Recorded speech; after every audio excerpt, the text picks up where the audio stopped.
Good evening. Welcome to Rising special debate night coverage. We actually couldn't wait until the debate was over to start talking about it, so we're halfway through and bringing you a couple quick highlights.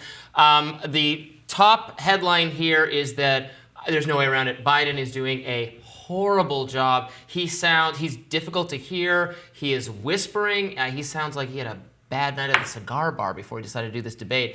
I don't know what they were thinking there. Your thoughts? He came out immediately sounding like he has a cold, he's coughing, and he needs a cough drop. I mean, for his voice to sound that bad on the onset, I'm sure some people are getting home from work. They're probably tuning in later in the debate. Hopefully he'll warm up, but the initial reaction is that this is elder abuse.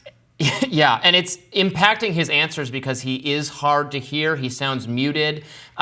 He's trailed off. He's trailed off. He's kind of muttering. On the Trump side, Trump is making a lot of big and bold claims about immigrant crimes in the country, about the state of the economy. I'm sure there are people fact-checking him and saying, you know, some of these claims are dubious and all of that. But the problem is Biden is not able to rebut it because he's just too muted and he's too hard to hear.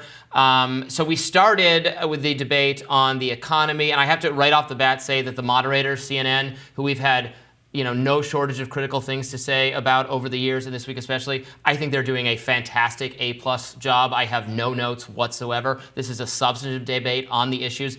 I was worried the moderators were going to be debating themselves with each of the candidates. They're not doing that at all. They are asking questions. They're having the other person respond. There is a back and forth going on, even without them interrupting each other. I don't want to jinx it for the second half of the debate, but it is working so far. Yes, things could get worse. I mean, one of them could get upset about one thing the other one says. We could see the debate get to that point, but right now we're not seeing it. I think that's a very good thing.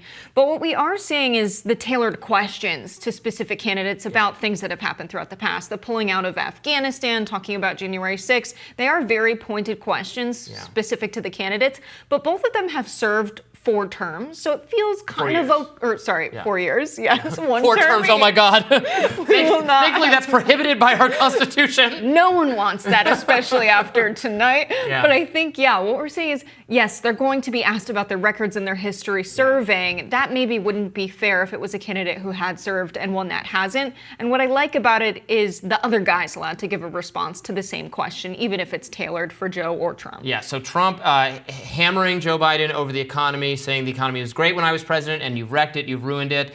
Both candidates getting questions about the debt and inflation. Trump did get a pointed question, a fair question about, well, you want tariffs, isn't that going to make inflation worse? He argued that it wouldn't. I would argue that tariffs are going to make inflation worse. Of course, Biden has tariff plans of his own. So that was a very fruitful exchange. Then I was happy to see them really getting into it over COVID pretty quickly right off the bat. Obviously, that's a subject I care a lot about. A lot of our viewers do.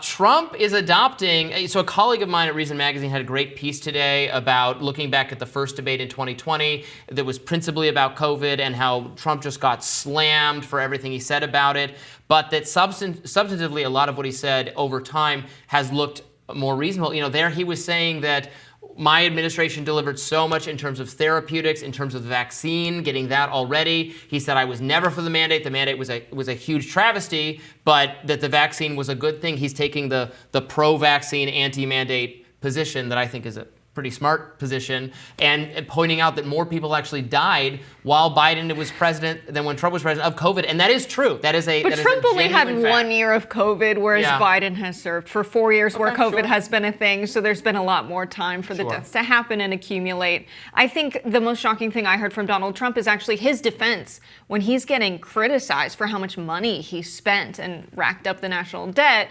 He pointed out that actually if we didn't do the spending, which was necessary, we would be in a worse place. And because we had this effective stimulus, we're better off than a lot of other countries. We don't hear that kind of positive categorization of public spending. Instead, we talk about it as if we borrowed these dollars from someone, we'll never be able to pay it back. So I think it's very good for Trump to be categorizing it in that way. I can't believe I'm saying it. I can't believe I heard it in the first place.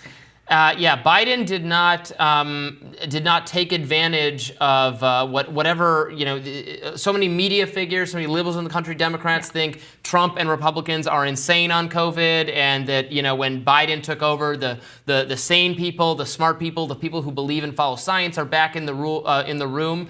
Biden did not take advantage of that kind of default thinking among mainstream people, which I don't agree with and a lot of our viewers don't agree with. But I don't know, he seemed to totally surrender on the COVID issue. Yeah, I don't think we needed to hear Trump say the drastic things of the economy was so good under me, everything was awesome, we had 14 months of low inflation, the stock market was better than ever when I was president. He's making a lot of broad claims that are unnecessary because Biden's not fighting him on the other side. It seems like Biden has overprepared and can't remember the talking points. He has too many. He's jumbling them and mixing them together. But you have Trump saying Biden only added jobs to the economy for immigrants, and Biden unable to respond to statements like that. Yeah, we're going to talk more about immigration coming up next. A lot more. The Israel stuff, very interesting. A lack of the Israel answer is very interesting. Stay tuned. We have more Rising in just a minute. More debate reaction coming at you.